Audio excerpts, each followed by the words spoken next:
Jaundice दो types का होता है, फिजियोलॉजिकल जॉन्डिस और पैथोलॉजिकल जॉन्डिस। जो फिजियोलॉजिकल जॉन्डिस है वो होता है आफ्टर 24 आवर्स, और जो पैथोलॉजिकल है विद इन 24 आवर्स होता है। मोस्ट कॉमन कॉज क्या होता है पैथोलॉजिकल जॉन्डिस का? तो आरएच इनकम्पेटिबिलिटी होता है। आरएच इनकम्पेटिबिलिटी का मैनेजमेंट में हम लोग एंटीडी लेते हैं यूज़ में, जिस वैक्सीन का नाम है रोगाम। डायग्नोसिस में जाने करामार स्टेजिंग क्या होता है, क्लोरबेट की टेस्ट क्या होता है, कुम टेस्ट क्या होता है, क्यूटेनियस ट्रांस बिलिरुबिनोमीटर क्या होता है, करामार स्टेजिंग को टोटल डिटेल में याद रखिएगा। उसके बाद हम लोग जाने मैनेजमेंट, फोटोथेरेपी क्या होता है, एक्सचेंज ब्लड ट्रांसफ्यूजन क्या होता है, मेडिसिन कौन से यूज़ में लेते हैं, कर्निकट्रस क्या होता है, इक्ट्रस क्या होता है, कर्निकट्रस में बिलिरुबिन लेवल का अमाउंट कितना होता है, इक्ट्रस में बिलिरुबिन लेवल का अमाउंट कितना होता है। नमस्कार दोस्तों, नर्सिंग के इस यूट्यूब चैनल पर आप सभी का स्वागत है। आज के वीडियो में हम लोग पढ़ने वाले ओबीजी और पीडियाट्रिक नर्सिंग दोनों सब्जेक्ट में आने वाले टॉपिक, जिस टॉपिक का नाम है जॉन्डिस इन न्यूबॉर्न। इस वीडियो में हम लोग जानेंगे न्यूबॉर्न में जो जॉन्डिस होता है उसके बारे में। इससे हम लोग बोलते हैं न्यूनेटल जॉन्डिस। हम लोग का आज का जो टॉपिक है जॉन्डिस इन न्यूबॉर्न, इसके बारे में जानेंगे कि ये क्या होता है, होने का कारण क्या है, कितने टाइप्स के होते हैं, इसके टाइप्स को हम लोग डिटेल में जानेंगे। उसके बाद इसमें क्या साइन एंड सिम्टम्स देखने के लिए मिलता है, डायग्नोसिस के बारे में जानेंगे, और इसका मेन इंपॉर्टेंट चीज़ है मैनेजमेंट किस तरीके से किया जाता है, कौन से मेडिसिन यूज़ में लिए जाते हैं। बाकी चीज़ें फोटोथेरेपी के बारे में भी जानेंगे कि फोटोथेरेपी से कैसे होता है, डायग्नोसिस इसका इंपॉर्टेंट है। तो ये सभी चीज़ें जानेंगे हम लोग इस वीडियो में। सबसे पहले हम लोग शुरू करते हैं अपना टॉपिक का नाम है जॉन्डिस इन न्यूबॉर्न। जॉन्डिस क्या होता है, हिंदी में इसको बोलते हैं हम लोग पीलिया रोग। बॉडी येलो देखने लगता है, बॉडी देखेगा, उसके साथ साथ हम लोग का जो आई का स्केल रहा है इसका येलो हो जाना, उसके साथ साथ नेल है उसका म्यूकस मेम्ब्रेन का येलो हो जाना, ये जॉन्डिस का सिम्टम्स हो सकता है। उसके बाद न्यूबॉर्न क्यों बोल रहे हैं, क्योंकि ये जो हम लोग डिजीज़ पढ़ेंगे न्यूबॉर्न से रिलेटेड पढ़ेंगे। एडल्ट में जो जॉन्डिस होता है वो हम लोग नहीं पढ़ेंगे। एडल्ट वाला जॉन्डिस का अलग कारण हो सकता है, ऑब्स्ट्रक्टेड जो लीवर से रिलेटेड हो जाता है। लेकिन इस वीडियो में हम लोग जो पढ़ेंगे न्यूबॉर्न में जॉन्डिस, ये एडल्ट वाला नहीं है, न्यूबॉर्न में, मतलब कि जो न्यूबॉर्न बेबी बर्थ लिया है उसमें हो सकता है, उससे रिलेटेड हम लोग पढ़ेंगे। पहले जानेंगे इसका डिफिनेशन क्या होता है जॉन्डिस का, तो लिखिएगा इसका definition.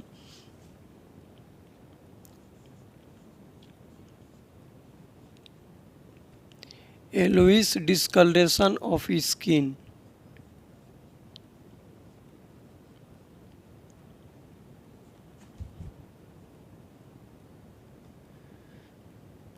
Yellowish discolouration of skin, sclera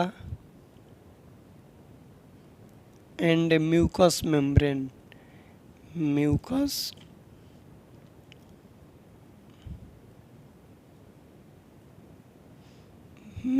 membrane, sclera, और क्या चीज़, स्किन का येलोइश हो जाना, यानी कि पीलापन हो जाना। होता क्यों है उसको लिख लीजिएगा, ड्यू टू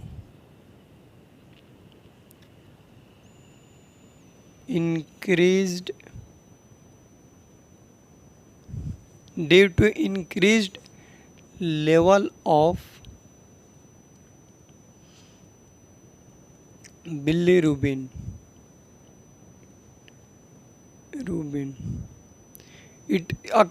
ये लिख लीजिएगा पहले।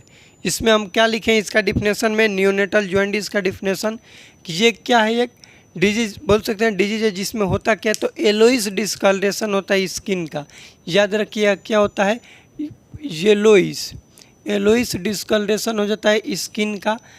स्क्लेरा, जो हम लोग का आँख में वाइटिश पोर्शन होता है उसको स्क्लेरा बोलते हैं, उसका येलो हो जाना। म्यूकस मेम्ब्रेन, एक क्वेश्चन पूछा जाता है कि मान लो कि हम लोग नेल से भी देखते हैं, अब कोई ब्लैक पर्सन है जिसका जो स्किन का पिगमेंटेशन है ब्लैक है, तो उसका कॉमन साइट क्या होता है देखने का ये जॉन्डिस के लिए, तो उसमें हम लोग म्यूकस मेम्ब्रेन देखते हैं। क्या देखते हैं, म्यूकस मेम्ब्रेन, ये क्वेश्चन पूछा जाता है, तो इसको भी आप लोग याद रखिएगा कि जिसका डार्क पिगमेंटेशन है स्किन का, तो उसका हम लोग किस तरीके से देखेंगे, असीस करेंगे जॉन्डिस उस पर्सन में है या फिर नहीं है, तो उसका म्यूकस मेम्ब्रेन देखा जाता है। इसका होने का कारण क्या, इंक्रीज्ड बिलिरुबिन लेवल, बॉडी में बिलिरुबिन लेवल बढ़ जाता है। या फिर लिख सकते हैं इसमें कि tuckers due to the alteration in metabolism of bilirubin. इसमें एक और शब्द जोड़ सकते हैं, यहाँ पर जोड़ दीजिएगा कि it occurs due to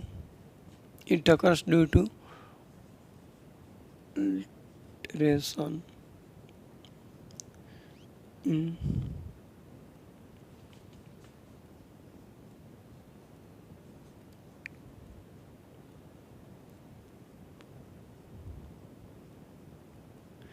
bilirubin के मेटाबॉलिज्म में अल्ट्रेशन देखने के लिए मिल रहा है। इसके वजह से भी हो सकता है क्या चीज़, जॉइंडिस हो सकता है।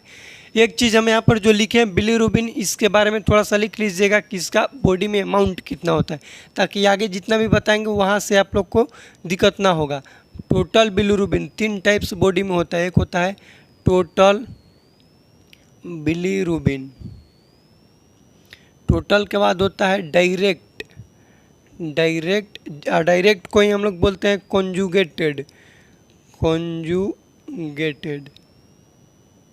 नेक्स्ट है इनडायरेक्ट, और इनडायरेक्ट को हम लोग बोलते हैं अनकॉन्जुगेटेड।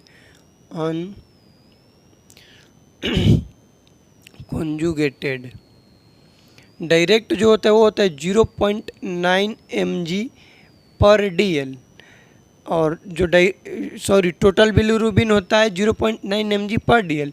डायरेक्ट होता है 0.3 mg/dl, 3 mg/dl, और जो अनकॉन्जुगेटेड होता है वो 0.6 होता है, 0.6 mg/dl। क्वेश्चन पूछा जाता है कि टोटल बिलिरुबिन लेवल कितना होता है बॉडी में, तो 0.9 mg/dl। यदि बात करें कि डायरेक्ट का दूसरा नाम क्या होता है, ये क्वेश्चन पूछा जाता है, तो बोलेंगे कि डायरेक्ट को हम लोग कॉन्जुगेटेड बोलते हैं और इनडायरेक्ट को अनकॉन्जुगेटेड बोलते हैं। तो जो डायरेक्ट होता है वो होता है 0.3 mg/dl, और जो इनडायरेक्ट होता है वो होता है 0.6 mg/dl। इतना आप लोग याद रखिएगा। नेक्स्ट हम लोग बात करेंगे इसमें, ये जो हम लोग का न्यूनेटल जॉइंडिस है, इसके टाइप्स ले रिलेटेड कि टाइप्स क्या क्या होते हैं।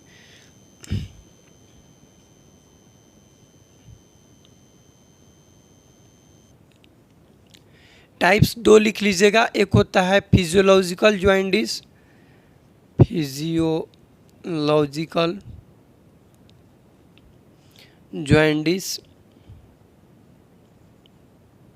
और एक होता है पैथोलॉजिकल जॉइंडिस।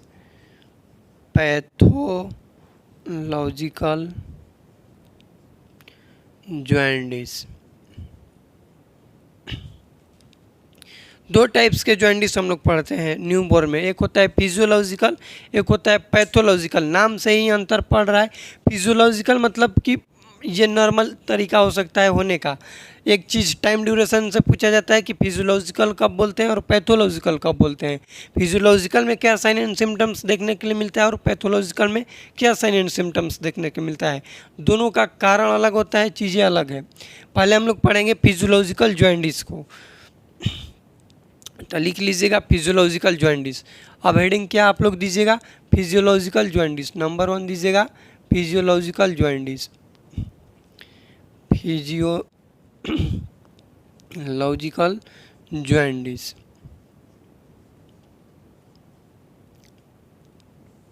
फिजियोलॉजिकल जॉइंडिस में हम लोग लिखेंगे कि इट अकर्स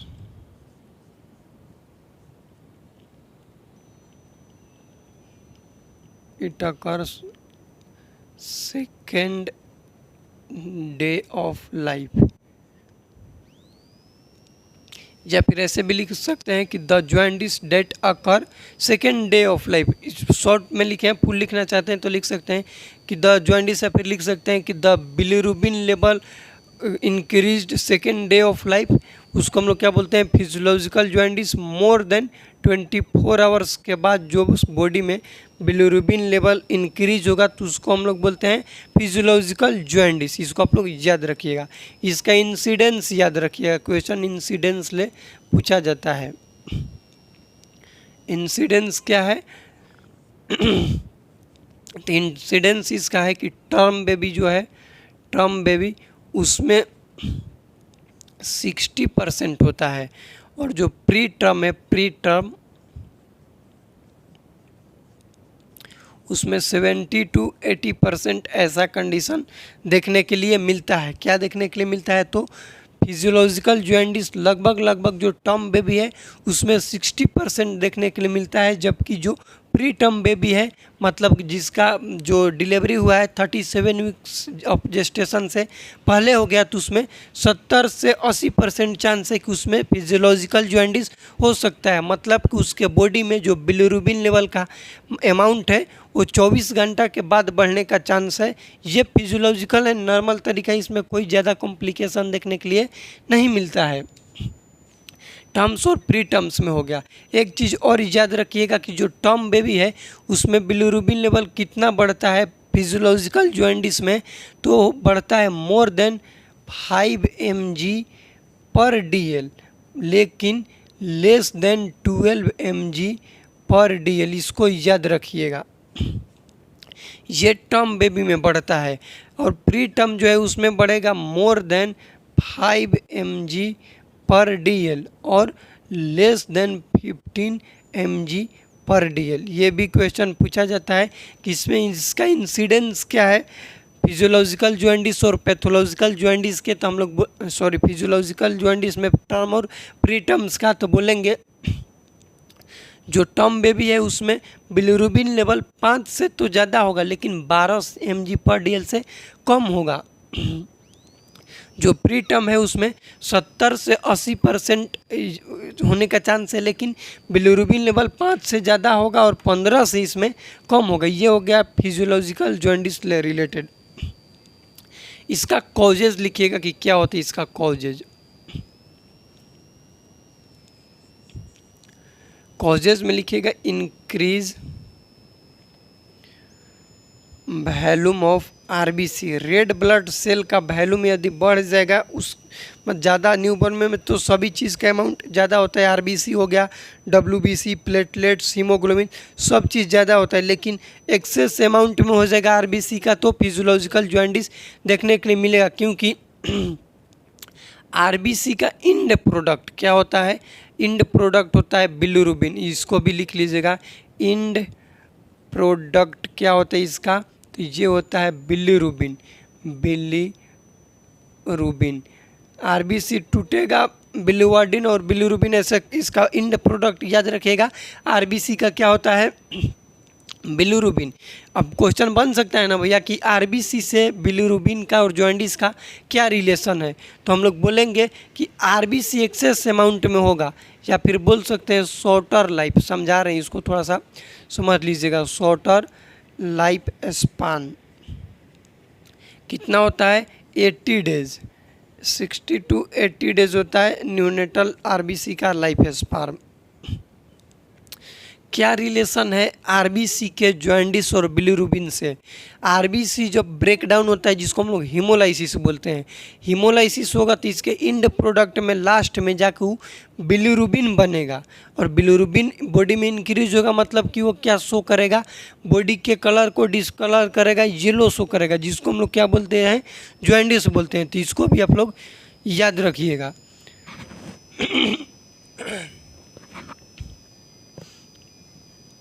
नेक्स्ट हम लोग इसका जान लेंगे कि ट्रीटमेंट क्या है, मैनेजमेंट। साइन एंड सिम्टम्स सबका ओवरऑल एक ही लिखवा देंगे। मैनेजमेंट में फिजियोलॉजिकल है तो no need of any treatment, no need of any treatment. इसमें कोई भी ट्रीटमेंट की ज़रूरत नहीं है। तो क्या चीज़ की ज़रूरत है? तो मदर को बोलेंगे एक्सक्लूसिव ब्रेस्ट फीडिंग के लिए, लिख लीजिएगा full form, exclusive breast feeding. बस एक ब्रेस्ट मिल्क जो होता है उससे रिलेटेड क्वेश्चन पूछा जाता है कि ब्रेस्ट, एक्स्ट्रा में थोड़ा सा लिख लीजिएगा कि ब्रेस्ट मिल्क को रूम टेम्परेचर पर कितना घंटा तक स्टोर करके रख सकते हैं ये फ्रीज़र में कितना घंटा तक और रेफ्रिजरेटर में कितने घंटा कितने टाइम तक हम लोग रख सकते हैं। लिख लीजिएगा कि जो ब्रेस्ट मिल्क होता है उसको रूम टेम्परेचर पर उसके कंडीशन में ब्रेस्ट मिल्क को बिना चेंज होने मतलब सेफली जो बोले कि सेफली कितने टाइम्स तक रख सकते हैं तो 4 आवर्स याद रखिएगा। ऐसे तो 8 घंटा तक होता है लेकिन सेफली 4 आवर्स अभी क्वेश्चन एग्जाम में पूछा गया था इसलिए आप लोग को बता रहे हैं। उसका आंसर की जो आया था उसमें भी 4 आवर्स दिया गया था। सेफली हम लोग ब्रेस्ट मिल्क को रूम टेम्परेचर पर 4 आवर्स के लिए रख सकते हैं। उसके बाद हो गया हम लोग का रेफ्रिजरेटर में बात करें तो रेफ्रिजरेटर में 24 आवर्स तक रख सकते हैं, 1 दिन तक रख सकते हैं। और फ्रीज़र में 3 मंथ तक के लिए रखा जा सकता है ब्रेस्ट मिल्क को। इसको आप लोग याद रखिएगा। ये हो गया हम लोग का फिजियोलॉजिकल जॉन्डिस से रिलेटेड। नेक्स्ट लिखिएगा पैथोलॉजिकल जॉन्डिस। 2 नंबर देकर क्या लिखेंगे हम लोग, पैथोलॉजिकल जॉन्डिस। Pathological jaundice.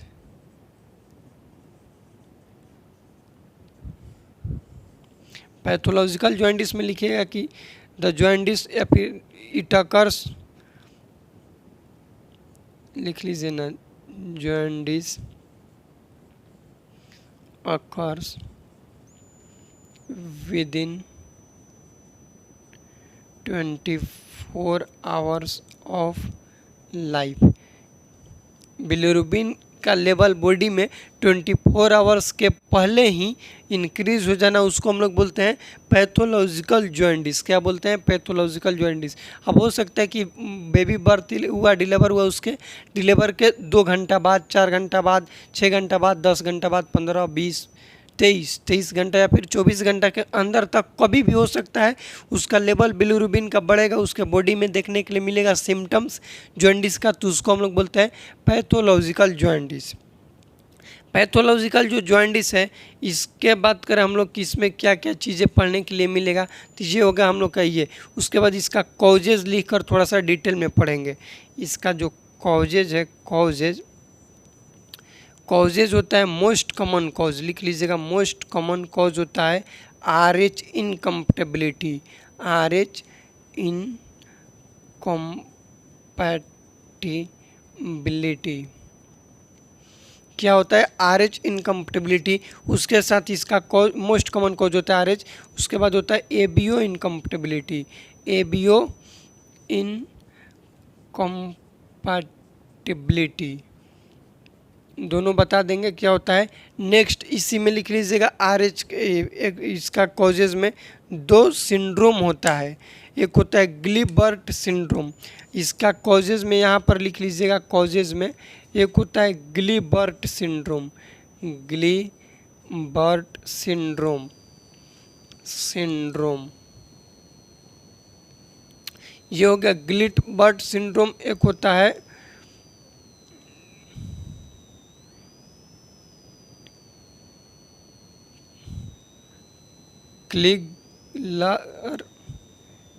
क्लिक-जैकर ऐसे कोई सिंड्रोम था। 1 सेकंड, इसको आप लोग को हम लिखवा देंगे। गिलबर्ट सिंड्रोम को समझ लीजिए कि क्या होता है गिलबर्ट सिंड्रोम। और एक और कोई सिंड्रोम था आप लोग को हम बता देंगे अभी। गिलबर्ट सिंड्रोम जो है वो क्या होता है, कंजेनाइटल, बेबी बर्थ लिया और उसके बर्थ लेते ही बिलिरुबिन लेवल बढ़ा हुआ है, उसको हम लोग बोलते हैं गिलबर्ट सिंड्रोम। ये क्वेश्चन सिंपल पूछा जाता है कि गिलबर्ट सिंड्रोम जो है किस डिजीज कंडीशन से रिलेटेड है, एसोसिएटेड होता है, तो हम लोग बोलेंगे जॉन्डिस ले RH इनकम्पैटिबिलिटी से हो सकता है। पैथोलॉजिकल जॉन्डिस का कॉज हो सकता है। बस गिलबर्ट सिंड्रोम का आप लोग याद रखिएगा। क्लिगर-जैकर सिंड्रोम उसका नाम है, क्लिगर-जैकर सिंड्रोम। सेकेंड वाला जो है उसको लिख लीजिएगा। नेक्स्ट हम लोग इसको में जान गए इसका कॉजेज। उसके बाद इसमें जानेंगे कि क्या साइन एंड सिम्टम्स, तो जो जॉन्डिस का नॉर्मल साइन एंड सिम्टम्स है वहीं देखने के लिए मिलता है।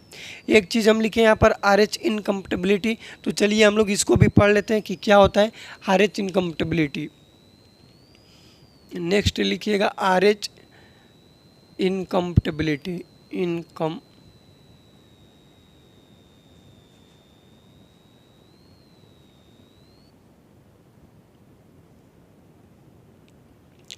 जो RH इनकम्पैटिबिलिटी है ये क्या होता है इसको हम लोग समझेंगे। यदि इफ, लिखिएगा यहाँ से, if mother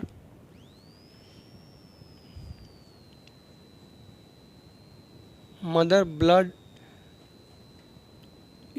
blood group is RH negative. अब RH निगेटिव में हो सकता है O negative, A negative, AB negative, कुछ भी हो सकता है, निगेटिव होना चाहिए। ठीक, यदि मदर का ब्लड ग्रुप क्या है, RH निगेटिव है, और फीटस का blood group, if her fetal blood group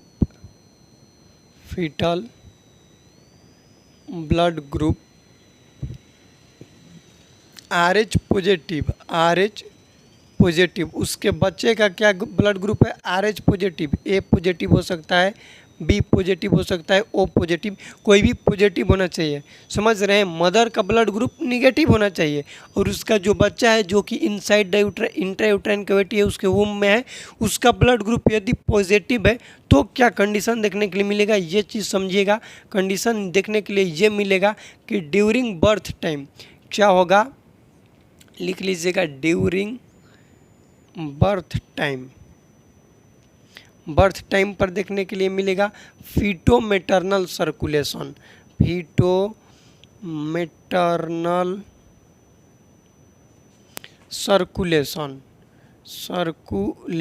ये होता है ना। फीटो मैटरनल सर्कुलेशन से क्या होगा कि फीटस का जो ब्लड है, फीटस का ब्लड किस में चला जाएगा, मदर में जाएगा, क्या जाएगा, तो ब्लड जाएगा, उसको हम लोग क्या बोलते हैं, फीटो मैटरनल सर्कुलेशन बोलते हैं।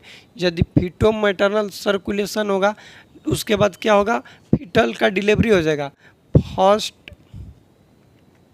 बेबी डिलीवर, ये तो डिलीवर हो गया, कोई दिक्कत हुआ मदर को नहीं, और नहीं बेबी को। फर्स्ट बेबी क्या हुआ, नॉर्मल हो गया, फर्स्ट बेबी नॉर्मल डिलीवर हो गई, इसमें कोई दिक्कतें देखने के लिए नहीं मिला। ठीक, नेक्स्ट क्या है कि जब if mother second time pregnant, अब लिखिएगा इसमें, if mother second time pregnant, second time mother क्या ही प्रेग्नेंट हुई, कंसीव की, तब क्या होगा, ये जो फीटो मैटरनल सर्कुलेशन यहाँ पर हुआ था, उसमें फीटो मैटरनल सर्कुलेशन जो हुआ था, फीटस का ब्लड मदर में गया था, और मदर का ब्लड ग्रुप है RH निगेटिव और फीटस का ब्लड ग्रुप है RH पॉजिटिव, तो फीटस का ब्लड मदर में जाएगा तो ये एंटीजन के तरह काम करेगा। जब जाएगा ये मान लो कि B पॉजिटिव है और मदर का O निगेटिव है, ठीक, ये जाएगा यदि मदर के ब्लड में, तो ये कैसा काम करेगा, एंटीजन के तरह काम करेगा, और ये मदर का जो ब्लड ग्रुप है इसके खिलाफ क्या बनाएगा, एंटीबॉडी बना देगा, एंटीबॉडी बना के रखेगा कि दोबारा तुम आओ तो तुमसे हम भिड़ेंगे। ठीक, और दोबारा क्या होगा कि if mother second time pregnant हुई और उसका सेकेंड फीटस का ब्लड ग्रुप, अब यहाँ पर लिखिएगा, क्या लिखेंगे हम लोग कि if her second fetus blood group, उसका सेकेंड फीटस का ब्लड ग्रुप भी RH पॉजिटिव होगा, RH पॉजिटिव होगा, तब कंडीशन देखने को मिलेगा, दिक्कत होगा। कंडीशन क्या देखने के लिए मिलेगा, तब देखने के लिए मिलेगा एंटीबॉडी,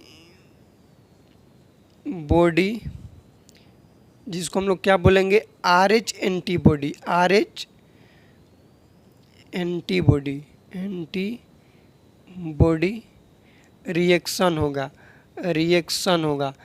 RH एंटीबॉडी रिएक्शन होगा, और ये क्या करेगा, हीमोलाइसिस करेगा फीटस को, और फीटस में क्या देखने को मिलेगा, RH इनकम्पेटिबिलिटी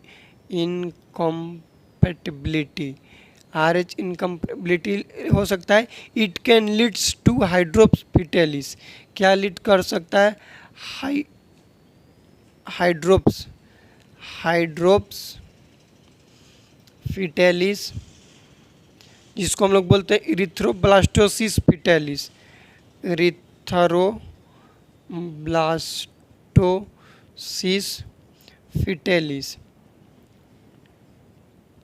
और इसी को बोलते हैं RH इनकम्पेटिबिलिटी। बस इसको आप लोग याद रखिएगा। समझा देंगे, थोड़ा सा लिख लेने दीजिए।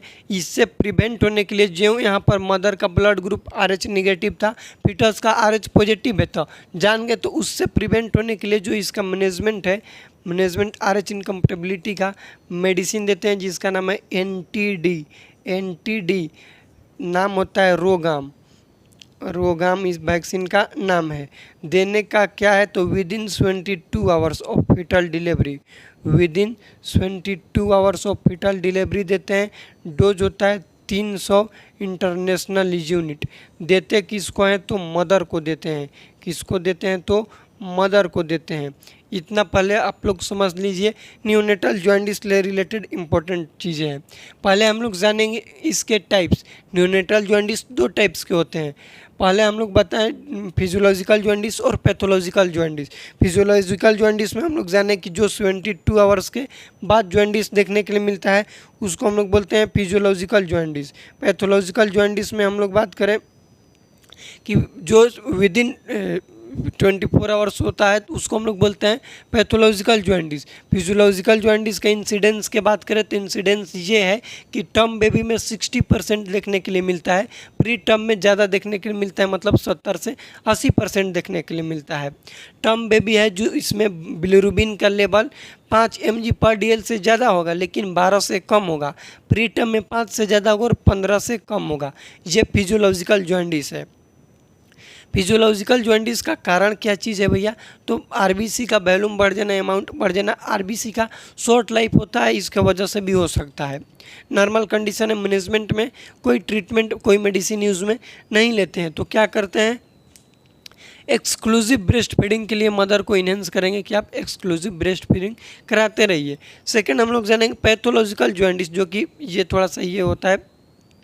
पैथोलॉजिकल जॉन्डिस में हम लोग जाने most common cause RH incompatibility होता है, ABO इनकम्पेटिबिलिटी होता है।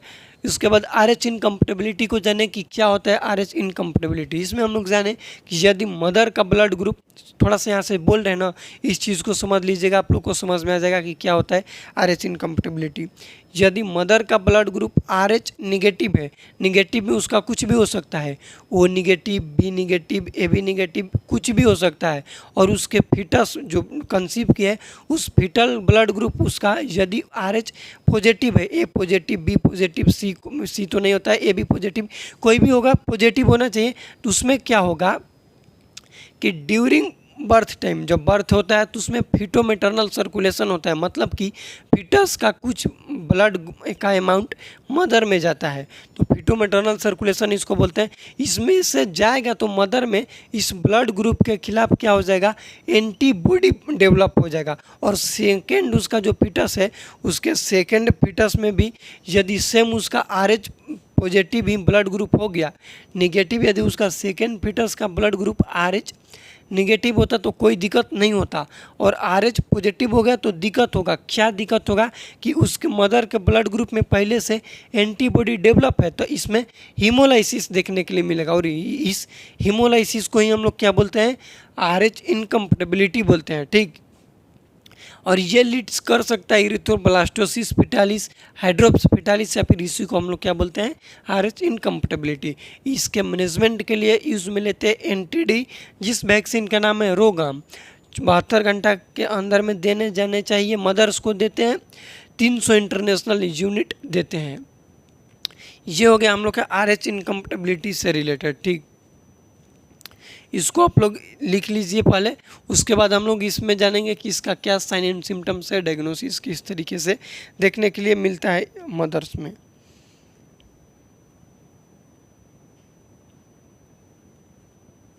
यहाँ पर जो गिलबर्ट से लिखे तो उसको सिंड्रोम का नाम लिख लीजिएगा,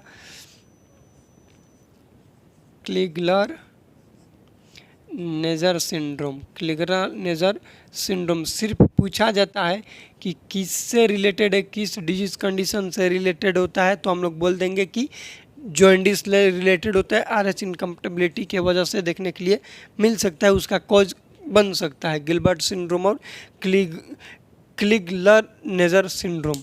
ये हो गया हम लोग का RH इनकम्पेटिबिलिटी से। इसका एक स्क्रीनशॉट भी लेना चाहते हैं तो ले लीजिए। नेक्स्ट हम लोग जानेंगे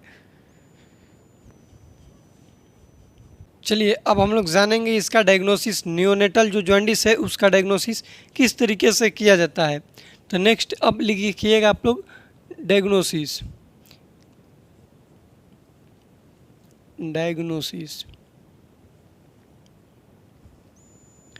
डायग्नोसिस में फर्स्ट हम लोग लिखेंगे history collection, physical examination.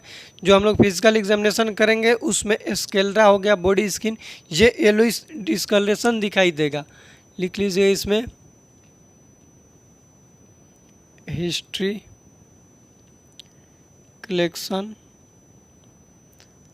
And physical examination.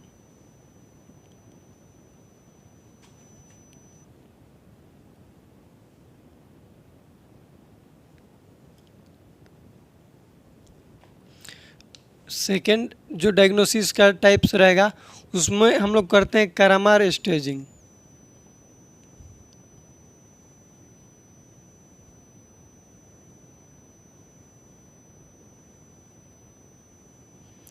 करामार staging जो है ये नॉन इन्वेसिव है, नॉन इन्वेसिव क्राइटेरिया है।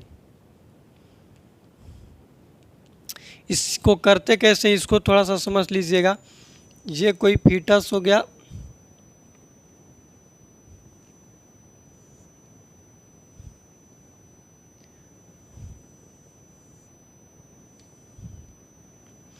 ये फीटल हेड है, ठीक, ये इसका पाल्म हो गया, ये सोल। फीटल हेड पर यदि बिलिरुबिन या फिर येलो डिस्कलरेशन कलर दिखाई दे रहा है तो उसको हम लोग स्टेज 1 बोलते हैं। Fetal head and neck, head and neck यदि इंक्लूड हुआ तो इसको हम लोग क्या बोलते हैं, स्टेज 1 बोलते हैं, स्टेज 1 बोलते हैं।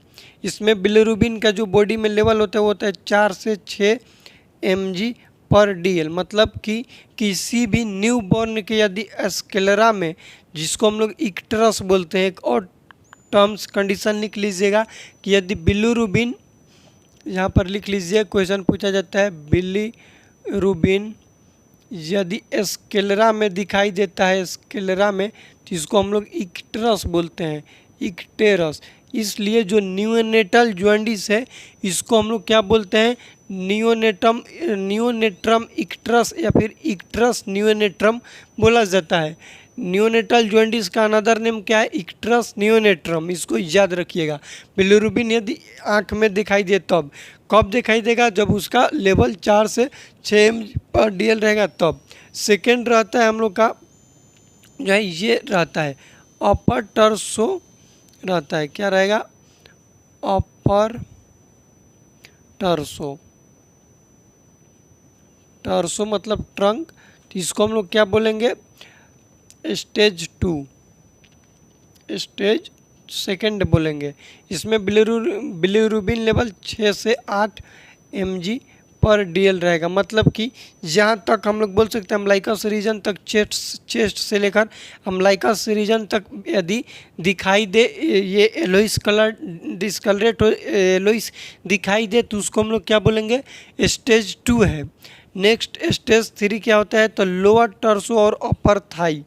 स्टेज 3 जो है उसमें क्या होता है, lower torso and upper thigh, upper thigh, जिसमें क्या दिखाई देगा, इसको हम लोग पहले बोलेंगे स्टेज 3, स्टेज 3 बोलते हैं। इसमें बिलिरुबिन लेवल 8 से 12 mg/dl होता है, ठीक। और जो फोर्थ होता है वो होता है लोअर थाई बोल सकते हैं, लोअर लेग हो जाएगा और अपर हैंड हो जाएगा। अपर क्या हो जाएगा, हैंड हो जाएगा। ये जो तीनों दिखे हैं इसको स्टेज 4 बोलते हैं। क्या बोलते हैं, स्टेज 4। स्टेज 4 में क्या होता है, लोअर लेग लिख लीजिएगा, lower leg and upper hand, upper hand, इसको हम लोग क्या बोलते हैं, स्टेज 4 बोलते हैं। इसमें 12 से 14 mg/dl बिलिरुबिन लेवल होता है। लास्ट होता है पाल्म एंड सोल, लास्ट में क्या हो जाएगा, हाथ के हथेली और पैर के तलवे में डिस्कलरेट हो जाएगा, येलो दिखाई देगा। इसको बोलते हैं हम लोग स्टेज 5। स्टेज 5 इसमें क्या होता है, palm and sole, palm and sole में बिलिरुबिन लेवल चला जाता है। स्टेज 5 में होता है 15 या फिर 15 mg/dl से ज़्यादा होता है। इसको हम लोग बोलते हैं क्रमार स्टेजिंग। याद रखिएगा, क्वेश्चन एग्जाम में पूछा जाता है इसके स्टेज से रिलेटेड कि किस स्टेज में, पहले तो पूछा जाएगा कि किस स्टेज में कितना बिलिरुबिन लेवल होता है और फर्स्ट स्टेज में कौन सा बॉडी ऑर्गन इंक्लूड होता है, स्टेज 4 में कौन कौन से बॉडी ऑर्गन इंक्लूड होते हैं, ये पूछे जाते हैं एग्जाम में। क्रमार स्टेजिंग में लिखें कि हेड एंड नेक यदि इंक्लूड हुआ है, वहाँ तक दिखाई दे रहा है येलो, तो उसको हम लोग स्टेज 1 बोलते हैं। इसमें बिलिरुबिन का जो लेवल होता है 4 से 6 mg/dl होता है। तो इसी में तो हम लोग के हेड में ना आ ही आता है। तो यदि किसी भी न्यूबॉर्न जो चाइल्ड है उसके आँख में बिलिरुबिन लेवल दिखाई दे रहा है, मतलब स्केलरा येलो दिखाई दे रहा है, तो क्वेश्चन पूछा जा सकता है कि उसका बिलिरुबिन लेवल बॉडी में कितना हम लोग एक्सपेक्ट कर सकते हैं। तो 4 से 6 है। क्यों? क्योंकि 4 से 6 में ही हेड एंड नेक दिखाई देता है। और यदि उसका अपर टोर्सो मतलब चेस्ट पर दिखाई दे रहा है तो बोलेंगे स्टेज 2 होता है। इसमें कितना होता है तो बोलेंगे 6 से 8 mg/dl होता है। स्टेज 3 बोले तो लोअर टोर्सो और अपर थाई, जिसमें जेनाइटल ऑर्गन भी आ जाएगा, जेनाइटल ऑर्गन भी इसी में आ जाएगा, तो उसमें 8 से 12 mg/dl दिखाई देता है। स्टेज 4 जो है उसमें क्या हो जाएगा, लोअर थाई और अपर हैंड, अपर हैंड मतलब कि एक्जिला रीजन भी उसमें आएगा। तो यदि एक्जिला रीजन हो गया, अपर हैंड में दिखाई दे रहा है बिलिरुबिन येलो कलर दिखाई दे रहा है, तो उसको हम लोग क्या बोलेंगे, पेरीपेरी यह पार्ट्स है, तो इसको हम लोग बोलेंगे स्टेज 4, जिसमें 12 से 14 mg/dl बिलिरुबिन लेवल दिखाई देता है। और लास्ट होता है पाल्म एंड सोल, इसको हम लोग सीवियर कंडीशन बोलते हैं, जिसमें स्टेज 5 बोलते हैं। इसमें 15 mg/dl से ज़्यादा हो जाता है। एक और कंडीशन लिख लीजिएगा कि यदि बिलिरुबिन लेवल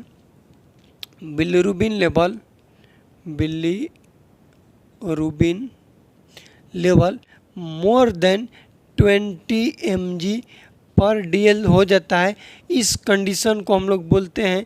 और इतना जब हो जाएगा तो ये कहाँ तक चल जाएगा, ब्रेन तक पहुँच जाएगा। Bilirubin reach into the brain, और ब्रेन में जो बिलिरुबिन रीच होता है वहाँ तक जाता है, ब्रेन को कॉम्प्लिकेशन करता है। बिलिरुबिन के वजह से कॉम्प्लिकेशन ब्रेन में देखने के लिए मिलेगा, उस टर्म्स को बोलते हैं कर्निकटेरस।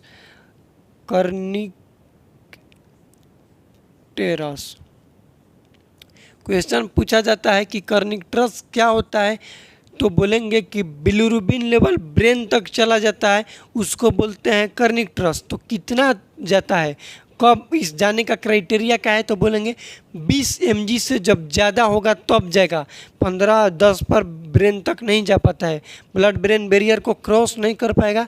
कब क्रॉस कर पाएगा, जब बिलिरुबिन का लेवल 20 mg/dl से ज़्यादा हो जाएगा। इस टर्म को बोलते हैं कर्निकटेरस। दो टर्म्स आप लोग को बताएं, एक बताएं इक्टेरस, जो कि स्केलरा में किसी भी पर्सन के बिलिरुबिन लेवल दिख रहा है तो उसको बोलते हैं कर्निकटेरस, जो कि 4 से 6 mg/dl पर दिखने लगता है। और कर्निकटेरस क्या होता है, तो 20 ले ज़्यादा होगा तब। ये हो गया हम लोग का सेकेंड डायग्नोसिस। थर्ड डायग्नोसिस होता है, लिखिएगा ट्रांस बिलिरुबिनोमीटर।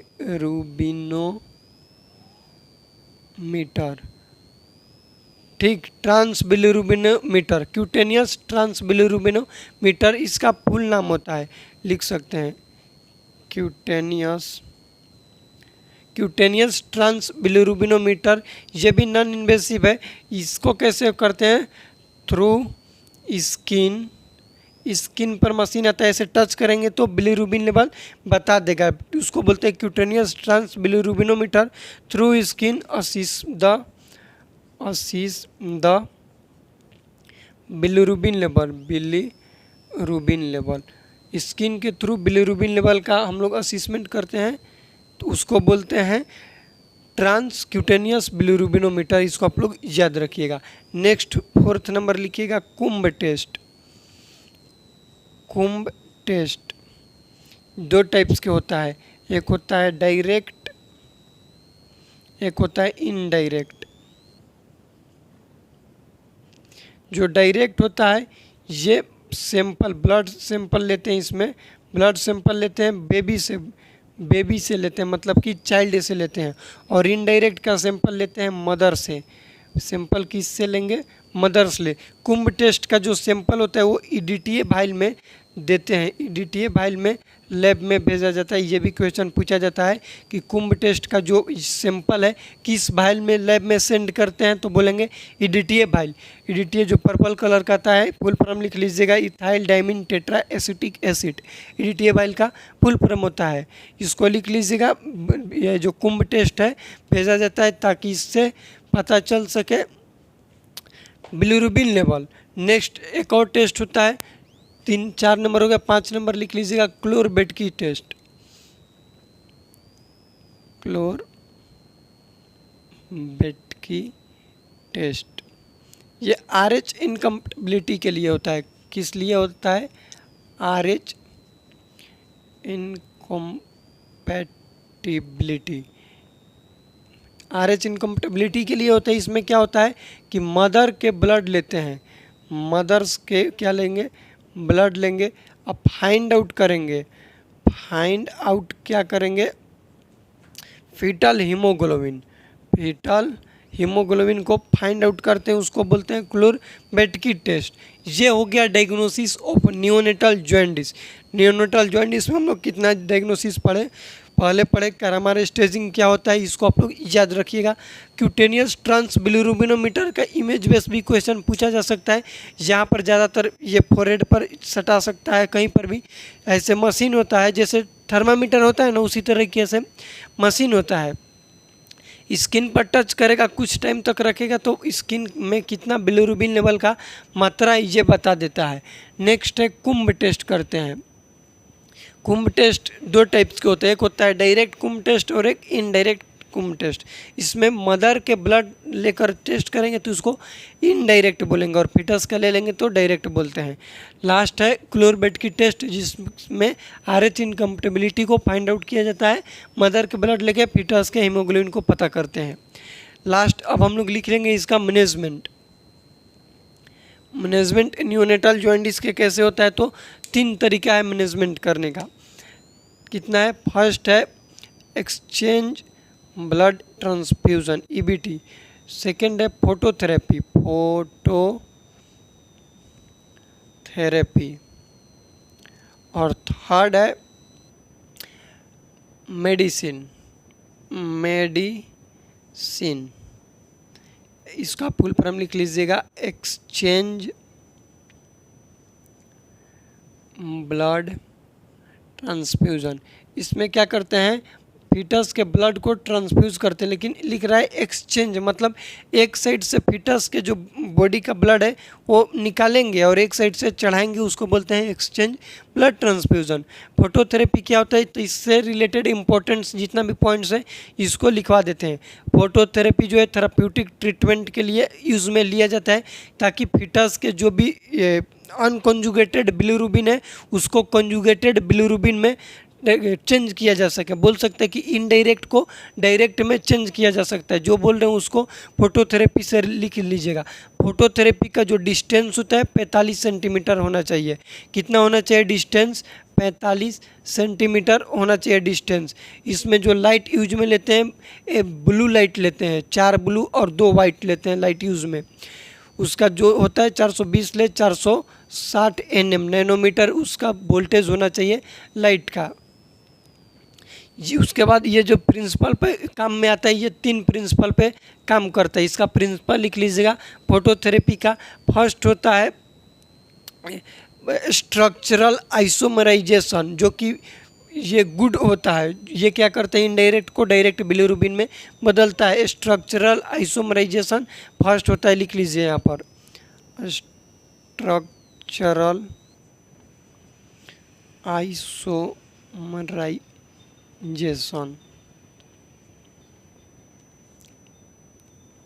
एक होता है photo oxidation, photo oxidation. Structural isomerisation, एक होता है स्ट्रक्चरल आइसोमराइजेशन होता है फोटो ऑक्सीडेशन, और एक और होता है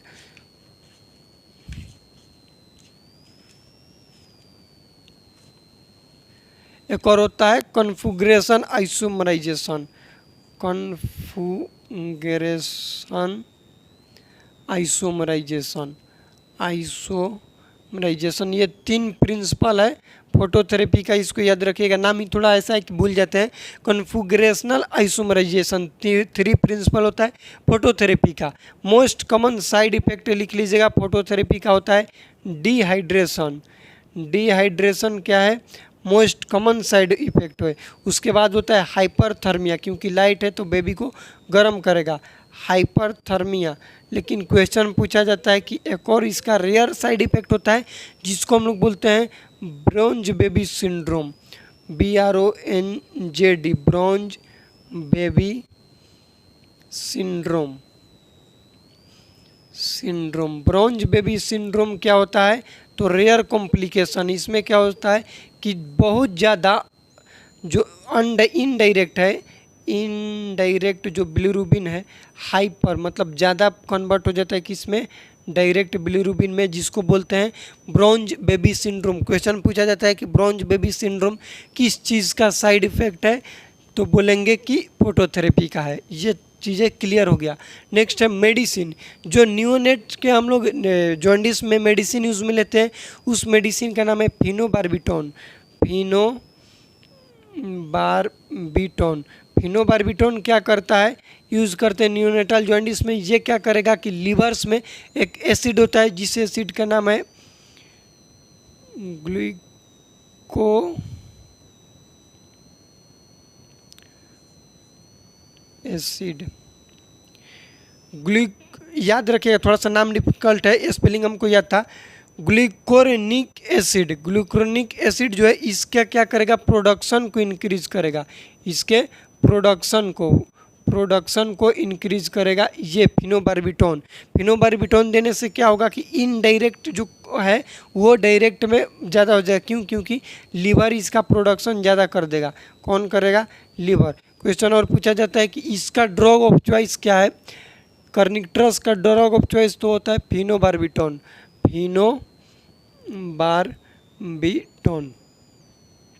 ये हो गया हम लोग का कंप्लीट नियोनेटल जॉन्डिस से रिलेटेड वीडियो। एक बार इसको हम लोग रिवीजन करना चाहें डायग्नोसिस का, फिर शुरू से ओवरऑल रिवीजन करना चाहें तो चलिए शॉर्टली करेंगे। सबसे पहले हम लोग जाने कि जॉन्डिस होता क्या है, तो जाने कि बॉडी का डिस्कलरेशन हो जाना, येलो हो जाना, स्केल्रा होता है मोस्ट कॉमनली, हो सकता है स्किन, हो सकता है म्यूकस मेम्ब्रेन का हो जाना, इसको हम लोग बोलते हैं जॉन्डिस। 2 टाइप्स का होता है, फिजियोलॉजिकल जॉन्डिस और पैथोलॉजिकल जॉन्डिस। जो फिजियोलॉजिकल जॉन्डिस है वो होता है आफ्टर 24 आवर्स, और जो पैथोलॉजिकल है विदिन 24 आवर्स होता है। मोस्ट कॉमन कॉज क्या होता है पैथोलॉजिकल जॉन्डिस का? तो RH इनकम्पेटिबिलिटी होता है। RH इनकम्पेटिबिलिटी का मैनेजमेंट में हम लोग NTD लेते हैं उसमें, जिस वैक्सीन का नाम है रोगाम। उसके बाद हम लोग जाने उसमें कि साइन एंड सिम्टम्स क्या होता है। डायग्नोसिस में जाने करामार स्टेजिंग क्या होता है, क्लोरबेट की टेस्ट क्या होता है, कुम टेस्ट क्या होता है, क्यूटेनियस ट्रांस बिलिरुबिनोमीटर क्या होता है। करामार स्टेजिंग को टोटल डिटेल में याद रखिएगा।